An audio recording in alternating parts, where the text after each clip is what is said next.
पिंपरी चिंचवडकरांतर्फे आम्ही सामूहिक श्रद्धांजली वाहण्याचा हे केलेलं होतं.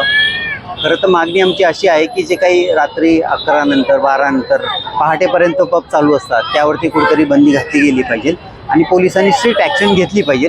आणि मला असं वाटतं की रस्ता म्हणजे पोलिसांनी रस्त्यावरती त्यांचे कायदे इतके कडक करावे की जेणेकरून सामान्य लोकांना कळलं पाहिजे की आपण कायदे तोडले तर आपल्याला शिक्षा होऊ शकते.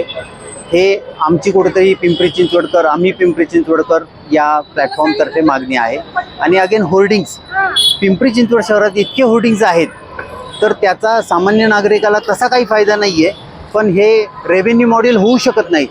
न्यूयॉर्क असेल, लॉस एंजलिस असेल, अशा बऱ्याचशा शहरांनी ते होर्डिंग्स जे आहेत त्यावर बंदी टाकलेली आहे. तर आपण सुद्धा यावरती बंदी आणावी अशी आमची मागणी आहे.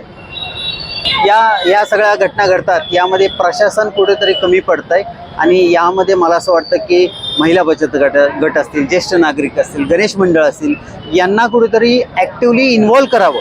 अदरवाईज हे सगळं सण किंवा आनंद साजरा करण्यापुरतं होतं आहे. पण या सामाजिक संस्थांना, मंडळांना इन्व्हॉल्व करून त्याचा जो काही स्ट्रक्चरल ऑडिट रिपोर्ट असतो किंवा ही जे काही दारूची दुकानं म्हणजे चिंचवडमध्ये तर एका शाळेसमोरच दारूचं दुकान चालू आहे. सो हे कुठेतरी थांबलं पाहिजे आणि नागरिकांना यामध्ये इन्व्हॉल्व केलं पाहिजे. आजची राजकीय परिस्थिती अशी आहे की राजकारण म्हणलं की लोकांना राग येतो.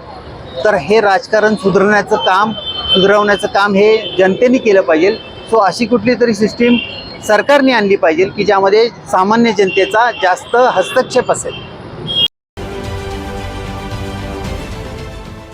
देश विदेशातील प्रत्येक घडामोडींचे लाईव्ह अपडेट मिळवण्यासाठी आता साम टीव्हीच्या सर्व सोशल मीडिया प्लॅटफॉर्मला लाईक, फॉलो आणि सबस्क्राईब करा. तसंच सर्व नोटिफिकेशनसाठी बेल आयकॉन प्रेस करायला विसरू नका.